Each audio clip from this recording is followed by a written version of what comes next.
Hi, it's Andy. Let me tell you about a guy who reported to me years ago. All right, so I'll call him Jim. Jim, he was a talented software engineer, a strong work ethic, and he's quirky for sure, but he got results. And as he grew to a manager role, his technical expertise and his quirkiness combined to make him a pretty effective leader, really, at that level. At one point, he told me that when interviewing someone, he just liked to see if he could outgeek them. He told me his goal was to have deeper technical knowledge than anyone that he brought in. And he told me that to impress me, honestly, I think, but I couldn't help but wonder how that deep expertise and this need to be the smartest one in the room would hold him back over his career. And today, many years later, I checked out his LinkedIn profile, and he's still a frontline manager. Now, please know, I'm not judging him. Not everyone aspires to be a VP someday, right? Or nor should they. But could it be that some of us are held back because the deep expertise that got us to our current position isn't what is needed to get to the additional levels of responsibility? Or if that additional responsibility is given to us anyway, we struggle to thrive because the skills to thrive at that level are different from what we're used to. I think so.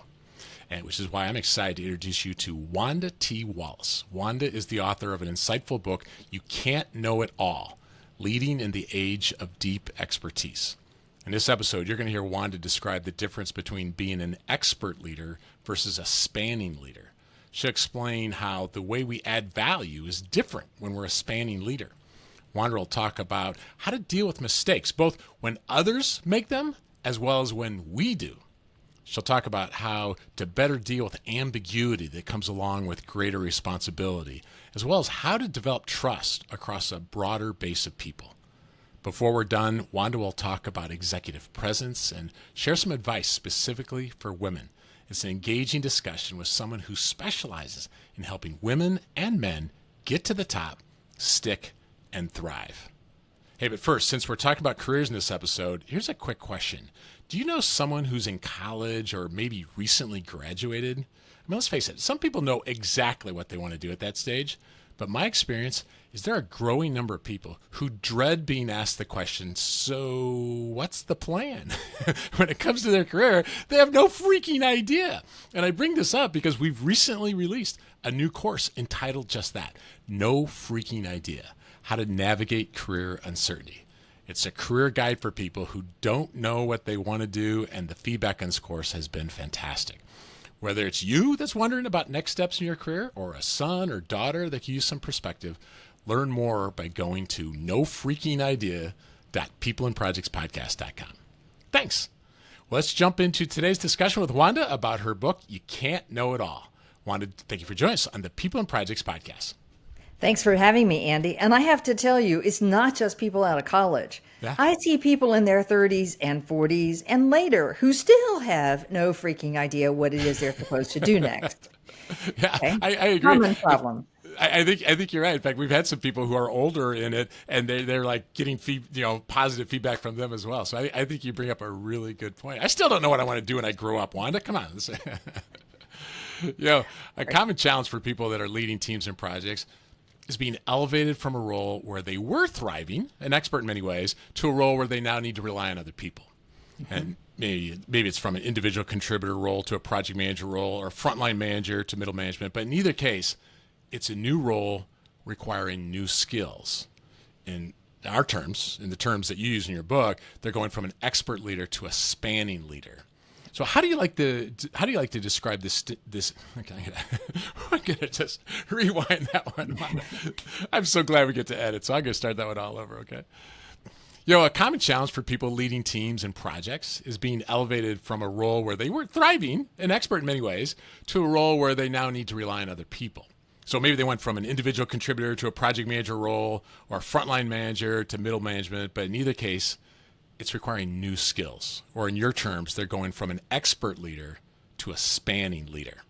So how do you like to describe the distinction between those two? And I'd love maybe an example, a personal example, when you, Wanda Wallace, had to make that shift. Yeah, every day these days. All right. I find that it is so easy to assume that experts are only individual contributors, that they're not leaders, and to assume that when you're leading as an expert, that's the right way to lead. So Think about, for example, a chief risk officer who is a deep technical expert, better be, if you're going to manage the risk in your company, better have some methodology and so on. But at the same time, and as they come through their career, they'll have people working for them who say, that person is amazing. I'm learning so much from them. Yes, they were a peer. They've been elevated to my boss. Fine, because they know so much more than I do. All right. And they'll get to a point where they can no longer know all the components that are existing in their world. Now, there are a few of them who can, but not very many. And that's the space where you start to span, where you need to look not just in the risk function, but across. We often say enterprise level. And you're leading an additional team, let's say a compliance team, where you didn't grow up in compliance and you don't know what compliance is really about. Or maybe there's a piece of legal that you're having to lead that you didn't lead before. You're leading outside your domain of expertise. And it's in that moment that everybody starts to question, why is that person my boss? What the heck do they know about what I'm doing? And who are their best friends that put them in that job is basically what we say. And some other unkind words that go along with that one, right?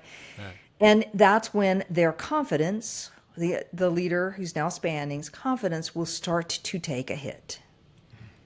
Okay, so what am I supposed to be doing? I don't know anything about compliance. I can't learn, I'll study really, really hard, but you're not going to learn 15 years of compliance in 6 months.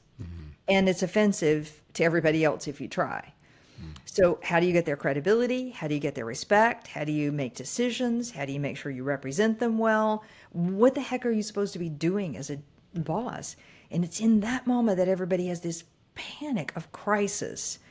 And they'd rather go back to the safety zone, or most of them don't deliver the value they should at.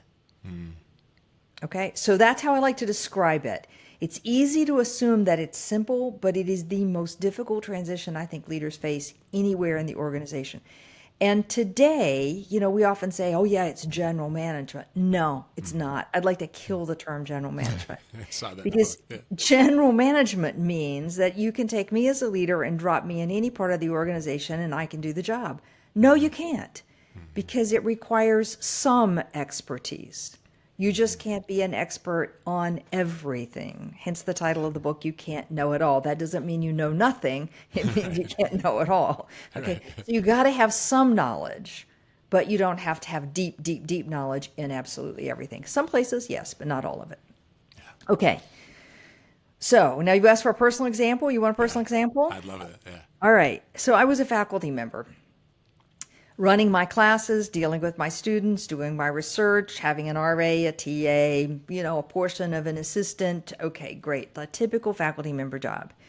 And I left that role to go into executive education, where I had a staff of 30, a P&L, a board, clients, and a boss that was really actually a boss. When you're a faculty member, you don't really have much of a boss. You have a chair of a department, but it's not really quite like a boss. They just sort of make sure your teaching, your research is moving along. But this was a boss who wanted to know, all right, what's happening with this client, and where's this budget, and what are you spending, and what's the salaries, and so on. And that was a leap out of my area of expertise into a much broader area. Yeah. And so you felt some of the things that other people feel at this point. I think like you kind of joked about when you first started answering your question, is like every day, you have the opportunity. But I think for mine was I started as a software developer, was promoted into management for all the wrong reasons, not because I necessarily had any training or inherent skills, but someone's like, and that move was okay. And the next move to director was kind of okay. But when I got to the VP level, it's like, these are different conversations. These are different stakeholders. These are different decisions, so much more ambiguity. And I think it's at this point where I start feeling like, man, am I? And some of the examples you give in the book, like, am I up for this? Like, not only is this what I want to do, it's like, can I even do it? I think we start to doubt ourselves. So it doesn't matter what the title is. This is kind of a common thing that happens with career progression, right? Right. And I find an awful lot of people, you mentioned the notion about women. I find a lot of women who are comfortable in the expertise roles. because it lets their credibility is not called to question and the politics are not quite that big of a deal. So they come to a meeting because they're there to represent their depth of knowledge or their team's depth of knowledge. And it feels safe. And they won't get out of that comfort zone and take a big risk move. And then that never puts them in a position to lead at a big level, because at the big levels, we require spanning leadership. Expertise too, but spanning is mandatory. Yeah, that's good. And you related a little bit to this, but part of what's different when someone's taking on more responsibility is understanding, how do I add value? Yes. And so what are some of the differences between how you add value as an expert leader, let's say, versus a spanning leader? Right. So this is the number one question. I know I put it first in the book, but it is the number one question. If you can't get your head straight on how you're adding value, nothing else is going to work. And it's the hardest part to do. Because when I'm an expert leader, I go home at the end of the day and I know what problems I solved, what the company would fail at if I wasn't there, what my contribution is in every meeting I'm going to, and I know my stuff as well as anybody else knows it. And if I don't know it, then I know, well, nobody else knows it either, because I've got that depth and the confidence is there. So I sort of know where my value is. And I'm going to represent, the decisions or the understanding we have in my area. And I can do that quite clearly. It's easy. Okay? When you step away from that space, and now you've got all these things reporting to you, or you're representing all these different areas over which you are not an expert. All right, now you have to say, what's the value to the team I'm now leading? As in, why do they need me? And when I go to these meetings, yes, I have to represent the team, but basically I'm replaying what they've already told me. So what's my value add in that meeting? And it becomes really difficult to get your head around, especially as I shift between those two on a daily basis. So you have to think about, when you're in the spanning space, all the stuff that your team needs you to do that they cannot do, like understand strategic priorities, pitch across the organization, find a network, mentors, to connect the dots between one part of the organization and another part of the organization, call up a mate halfway around the world, male or female mate, I use that generically, halfway around the world to say, hey, your team and my team are having a little bit of trouble. Can we talk about it? Can we put a group together? You just smooth things over for people through the use of your network. Yeah. I'm thinking of a CEO friend that I went to one of his anniversary parties. I don't remember if it was 20-year or whatever it was, but people joke. They said, oh, yeah, John will do anything. You ask him to do something, he goes, sure. And then he picks up the phone and has somebody else do it. Yeah. And they were actually making fun of him. But the reason why he was able to scale his career so quick was, instead of doing everything himself, like you talk about, it's doing it yourself versus creating leverage, I think is the terminology used in the book. That's right. That's right. And John was masterful at doing that. But I think we kind of take our maybe our own worth sometimes, maybe, of like, I can do that, especially when it comes to this level. Like, actually, I know the answer to that, so I'll go off and do it, instead of trying to create leverage. Right. Any thoughts on that? That's right. Yeah. Well, first off, if you're getting the feedback anywhere along the line that you need to start creating leverage, or somebody says to you, well, we have to figure out what's holding you back from the next step, what the code word for that is, you need to now look at the spanning space. That's the code for a shift. Okay. You can't do scale. You can't do massive things if you were kind of in the weeds on everything. You will hold the team back. You become the bottleneck. We've all seen it. We all know what it looks like. And who said you need to do it? Like, where did that idea come from? There might be a handful of things I need to do, but mostly I need to know who to call. Yeah. That's my job. My value add to the organization is, I know who knows this, I'll call. And do we care? I mean, we don't care. That's all we want is a solution. Just know who to call. That's a good example of intangible value. So I think you position it as it's tangible versus the intangibles. Tangible. And that's one example. Right? Yeah. I personally find your exercises and lists of questions that you include in the book really, really helpful. And one exercise you had in there had to do with business literacy. And so what are some examples of questions that we should be able to answer in order to develop our business literacy. Yeah. This is one of my frustrations, particularly working with deep expert leaders. They represent their area of expertise. That's it. They don't really understand how their swim lane, if you will, their narrow view slice of the organization, as relevant as it is, connects with the rest of the organization. So they'll go to a meeting where a big high-level decision is going to be made, and they go represent their point of view. And then, okay, arms crossed, I'm done. Thank you very much. Without connecting the dots. And what we're asking for people to do is to start seeing the implications across the organization. That's where you're adding value as a spanning leader. That's the skill we're looking for. And one of those is understanding how this company, this business makes money. So questions are things like, who is our biggest customer and why? Why do they buy from us relative to somebody else? You should know that. You should know of every dollar of revenue we bring in, how much does it cost to produce the goods that we ultimately sell, goods or services that we ultimately sell. You should know that. You should know who others are your competitors out there in the world and what's their unique value proposition. You should have an eye on them. So you know, what are they doing? What are they thinking about in automation and AI or whatever else the theme or the topic is for the day? You should have an eye on the trends that, what is happening in your industry and what your customers are thinking about in terms of their trends. I mean, the list can go on. It's not like you need to become a finance geek. You just need to understand some basics about how we add value, how we make money, what it takes to produce what we ultimately sell, and why customers love us. Yeah. I thought the list of questions started with, well, how do we make money? So I'm thinking, okay, I think most people will be able to answer that, but how much profit? Okay, well, wait a minute. If you're not in finance, market value, PE ratio, how's that compare to competitors? Major, like you said, major customers, why do they buy? And then you also included, hey, what are the goals and objectives of maybe not only just your boss, but like the top managers and leaders? Oh, yeah. And most people know what the company strategy is. They'll know the 3 pillars or the 4 pillars or whatever that is. And they get frustrated by that because that isn't enough to tell them about what to do. And the expectation is that you then figure out how what I'm doing is going to ultimately tie to one of those 3 pillars. You should be able to connect that dot. If you can't yourself, then keep asking questions of people until you can. Can I give you a story, Andy? One of my favorite stories. Please.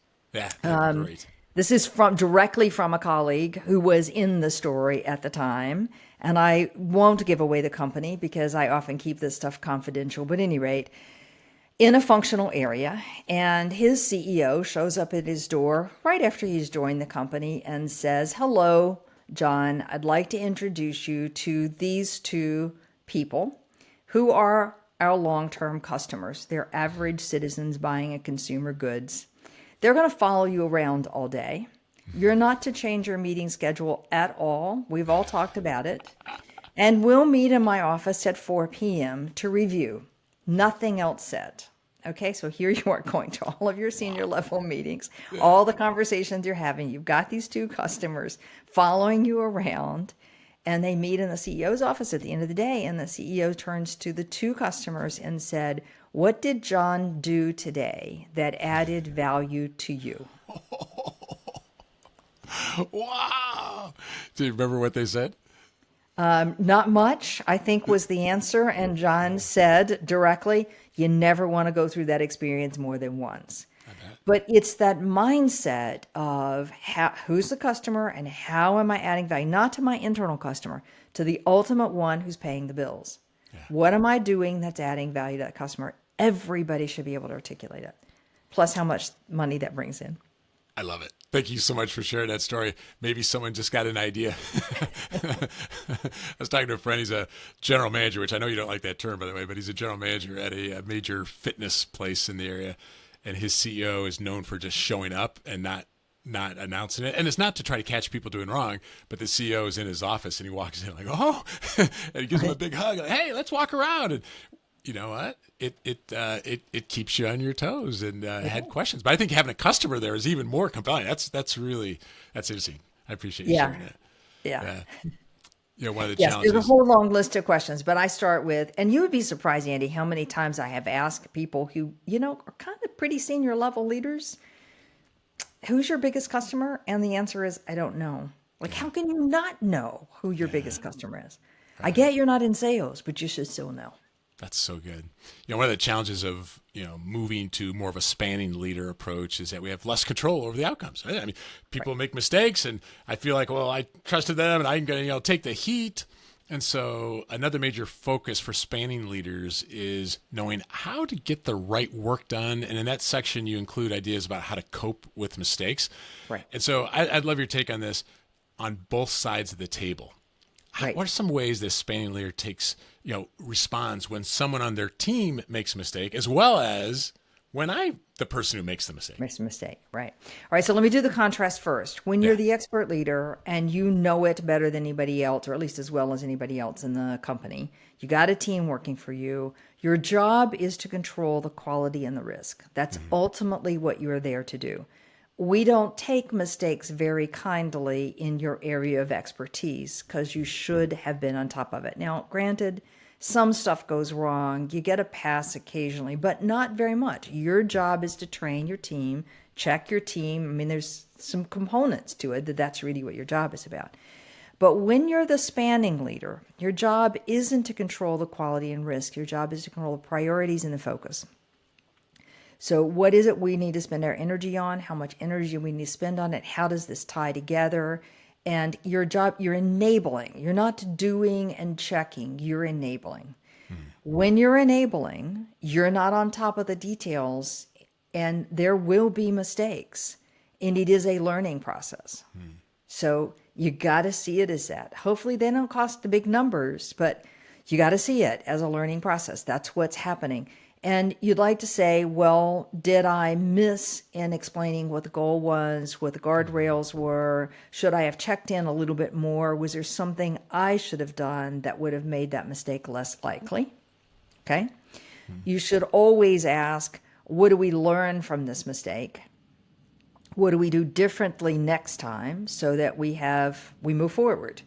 And your focus is not looking back to say, why did we screw up? Your focus is looking forward. What are we going to do next? And it's in that way that you make it possible for your team to tell you, boss, there was a mistake over here.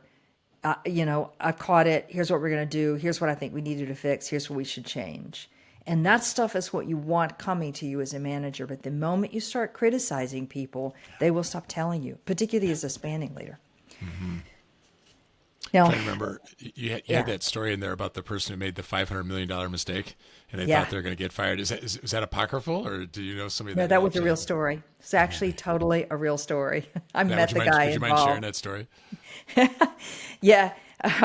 The story is, a guy who's in sales makes a $500 million mistake, realizes he makes a mistake. It's going to cost a ton, obviously. There's a huge embarrassment. He comes home for the weekend with his family and says, okay, I screwed up. We're going to have to leave this job. It means moving. Everybody get your head around it, but we'll pick up. It'll be okay. But, it's a pretty tough weekend with the family saying, we're going to have to move. We just moved here 2 years ago. I know you're happy, but this is what's coming. Get ready.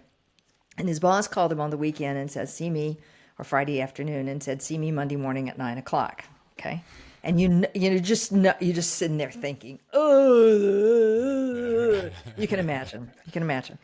Shows up at the boss's office 9:00 Monday morning, and the boss says, so I'd like to talk about the strategy of X, Y, and Z, and where are we on this particular project? And if you look forward, where do you think this could go? And this whole big grand level picture about the future and where we're moving and the strategy.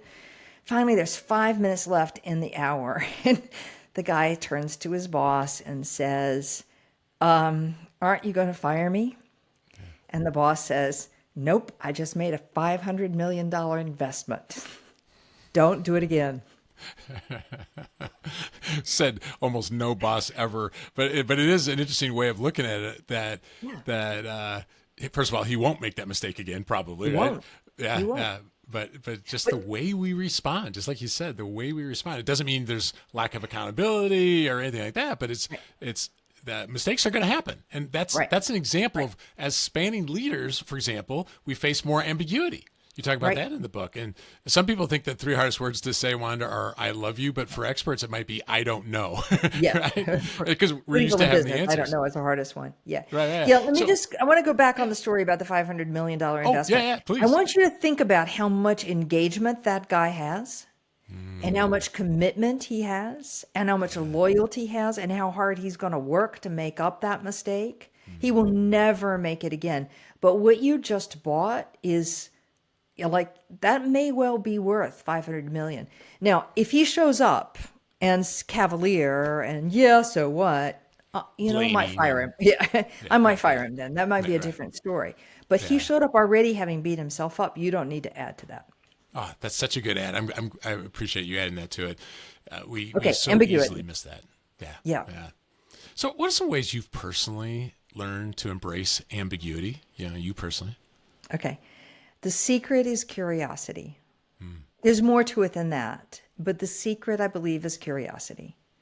So if I get out of the panic of, oh no, I don't know, and I go into the space, do I know anybody who knows? Yes, no. Call them if yes. No. Okay, then curious. What could this be about? What could happen? What might be a result out of this one? What if? And what you're looking for is a place to experiment. A small, not costly experimentation that gives you information. Now, if it's truly an ambiguous situation, you're not going to get an answer out of one experiment, but you get some data, you get some insight, and then you're going to experiment again, and then you're going to again. And then, people call this the fail fast, fail forward. Call it fail fast, fail forward. I call it insight. What you're looking for is insight. And I know way too many examples where companies have experimented. The experiment has gone badly wrong, and they said, we'll shove that, never going to do that again, not going to work. And 3 years later, a new twist happens in the market. And suddenly what they learned from that experiment catapults them to the lead position. But it's only because they were experimenting, testing. And that's the first mindset you want to get, is that sort of curiosity. Who can I call? And that curiosity about what could it be. Now, when you get curious with the team that you're leading and you say, it's not clear, we don't know, we're not going to know immediately, I don't know. You've just opened up the possibility for everyone to now speculate with you, to get engaged. This is where psychological safety comes in. When you can say, I don't know, we don't know, no one we think knows, let's test it, let's figure it out. And man, those are fun engagements to be part of. Okay? So that's the first one. And, what you're looking for after that one is to think about small decisions, not massive decisions. So we make a decision today because this decision would work whether A, B, C, D, E, or Q were the right answer at the end of the day. So let's take that step. And then we collect some data, and then we say, okay, well, what's the next step we need to do? And when do we have to make this final decision by? And you just make tiny step by tiny step by tiny step. It's also a hallmark in resilience. Yeah, that's good. One of the things you had in that section was reframing. I'm trying to remember, reframing it from a miserable problem to an interesting puzzle, which is another way of saying curiosity, right? But why do you like that sort of phrasing? Reframing, because I think reframing is what we need to do all the time. And I think when you look at the opportunity, it's much more motivating for you and for everybody else around. So if I'm looking at everything that's going to go wrong, I'm looking at the glass as half full, I'm looking at the mistakes that we made, it just weighs everybody down and no one's being creative. When you're looking at it from an opportunity point of view, what could be, what could we gain here, then everybody's much more willing to go with you. There's much more inspiration.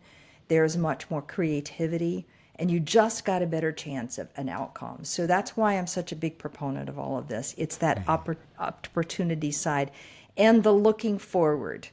When we look at people who've dealt with horrendous situations, what we find is that it's not a looking back and regret. It's a looking forward. I don't know what my future will be. I don't know how we will come out of this. I have a belief we will come out of it, by the way. And I know we can take a step that'll make a difference. And it's that small step, next step, next step, that kind of look forward only that I think really, really helps. That's good. Chief Information Officer expressed to me, he goes, I'm just concerned about the executive presence of my direct reports. This is what he said. So I said, all right, well, it's an example. They get defensive too easily. They lose their poise. And presence is one of those things that we often recognize when we see it or we don't see it, but maybe more difficult to define. So what are some areas that you focus on when trying to help a leader develop their leadership presence? Yeah. This is one of my all-time frustrations because I have to tell you a little bit of the story just for the fun of it, Andy. Yeah.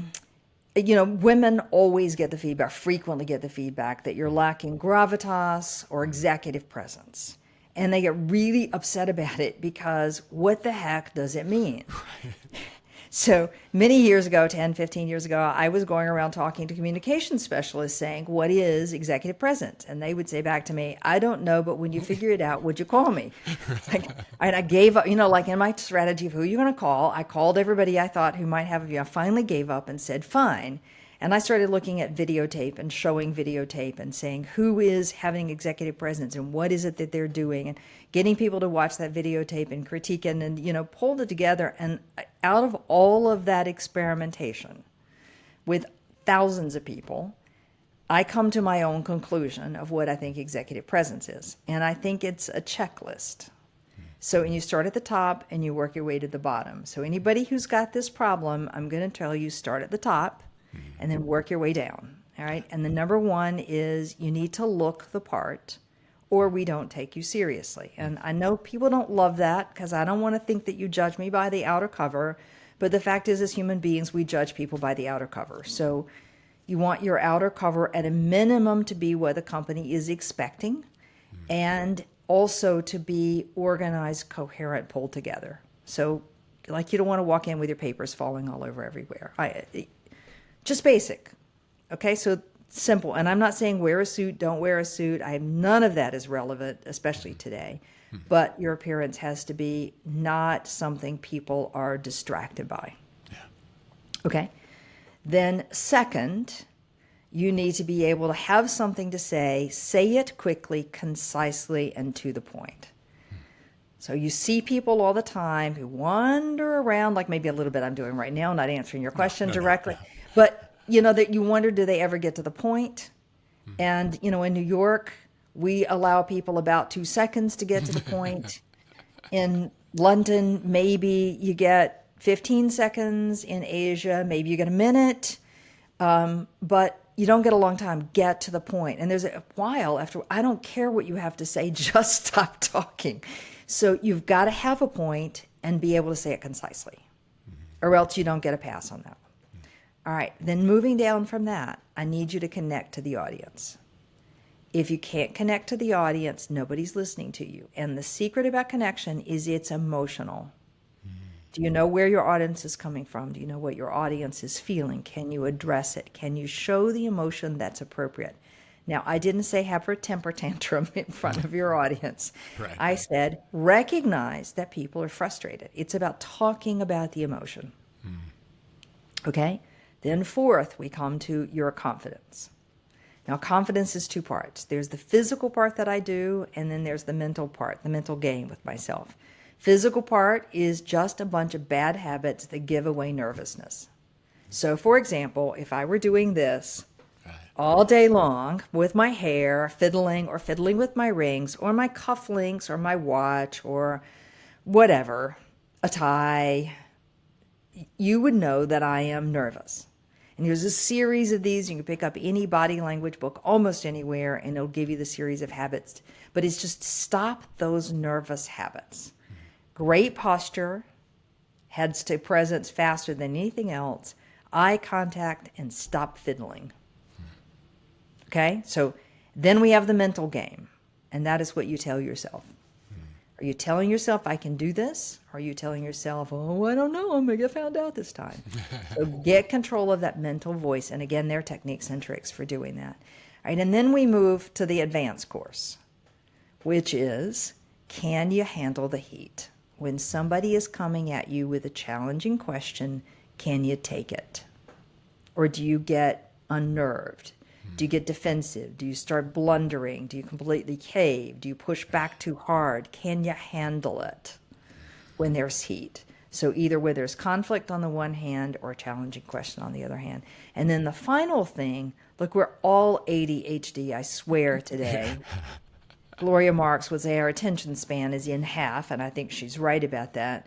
But if you're not focused, if you watch your best executive presence executives, they will be focused on one thing, and that is 100% on the meeting that's in front of them.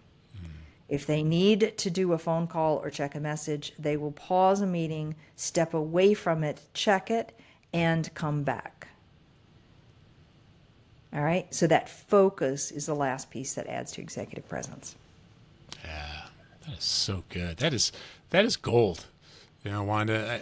And I love so many things about what you said, but one of them was I was talking to somebody who had gone through an executive presence class at their financial services company. I said, all right, so what did you learn? I'd love to hear what they said. They said, well, there's a certain watch you should wear. And I thought, seriously? I mean, I'm not saying that's irrelevant, but I'm just saying that was like one of the top things you took away, and how to get gristle out of your mouth if you're eating with other people. I thought, oh my goodness, like your checklist is practical.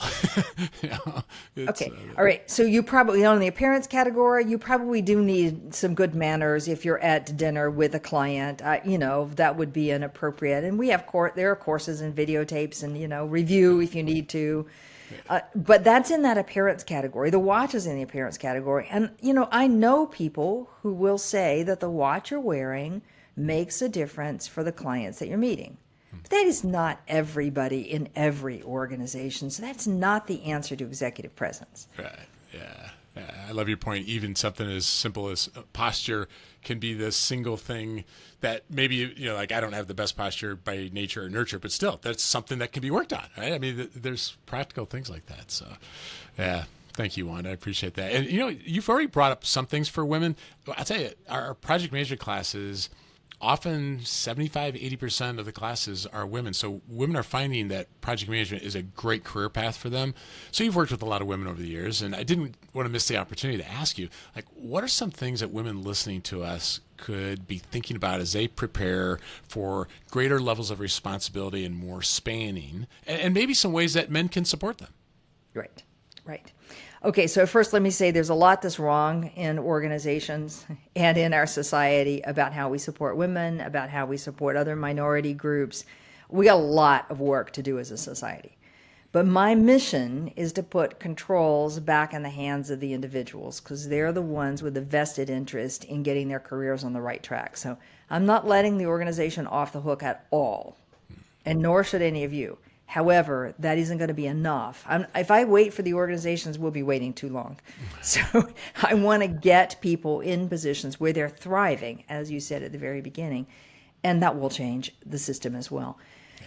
But one of the problems is that we put women in fabulous execution roles, where she is the chief doer, or some would say the chief cook and bottle washer. We see them in chief of staff roles. We see them in chief operating officer roles. We see them in project management roles. We see them in a variety of functional roles where you're in a support service. Okay, those are great careers. If that's something you love to do, then fantastic. But it is not sufficient to put you in a position to be in the top of the organization because it's too far removed from where the money is made. So if you track your organization, most organizations, it's going to be people who've come from exposure to our biggest clients, where the money is really made, who understand why clients are buying from us, et cetera, et cetera, et cetera, that those are where you've got to go. Or they have big operational roles, the messy roles. And what I find women are not doing is multiple things, but one is they're not getting enough breadth early enough in their career. So there's the need to have depth, so an expertise that becomes your calling card. So I don't care what you start with, you've got a depth that you always go back to. And then I want to see you start spanning out beyond that, so you sample different parts of the organization. Because I'm going to put you at the C-suite level, sitting around the table making business decisions at an enterprise level. I want you invested in the enterprise, not in your function or your area. That means you got to understand how those parts fit together, or you're not an effective member at that table. So you need the exposure. So I find women are not taking the risk. They're not getting out of their comfort zone because they're, for a host of reasons, they're not doing it. The second thing is they're not finding the advisors, frequently men, sometimes women, who can show them how to make those moves, what move might be logical, who will coach them, back them, support them, help them move. All right? So, men will often make an overture to women, but it isn't understood as an overture from the woman, because it comes in a way that doesn't quite sound, and he will try to push her to take an out of the comfort zone move, and she'll go, I'm not so sure, I'm not sure I'm ready for that. And he says, okay, well, if you're not ready, then fine, and goes on to the next person that is going to make that move and is ready to see it and is ready to take that risk. So it's the seeing that and grabbing those opportunities and listening and developing those relationships. And then my last piece is going to say, when you've moved around the organization, you have a very different network. You have a much broader set of people to call than if I've just stayed in a particular space. So can I give you a story? Please. My favorite story. I don't think I put this one in the book, but it's one of my all-time favorite. The woman involved in this case, I'll call her Kate, just to protect confidentiality, though she has told this story publicly on my podcast, was in a marketing role, so functional. She had been working when she was younger in a very senior levels office as an executive assistant. So she had a fairly broad network, but she did that for a few years and then moved back into the marketing role. She took a strategy role and then took another marketing role. One of the guys that she had worked with when she was early in the EA role, came to her and says, look, Kate, you told me you wanted to run a business. Do you mean it? And she said, yes. And he said, if you take that next job that you're about to take, you will never run a business, because you will forever be channeled in the track of marketing and strategy. So if you want to run a business, you've got to get out of that track and get into the operations side. And there's a job in operations that is perfect for you. And I will back you. I will help you. And I know you don't want to work for that leader because I know he's tough. But trust me, it's worth it. And I'll help you. I'll coach you how to work with him. Okay, so to her credit, she took that job. That leader, who's a little bit of a challenge as a personality, is still close to her to this day. Wow. And she went on to lead a business and a bigger business and a bigger business. Okay? But without that advice, without that willingness to move out of what is her comfort zone to a much bigger stretch, deal with some different personalities, and a senior guy who says, I will help you, she would have a very different career history. And that's what I need women to do. I want women to ask for those opportunities. I want you to find people who will back you. And I want men to step in for the women you think that are talented and follow them and keep them taking those kind of risks. That is exactly what I was hoping you'd say. Thank you so much. That was great.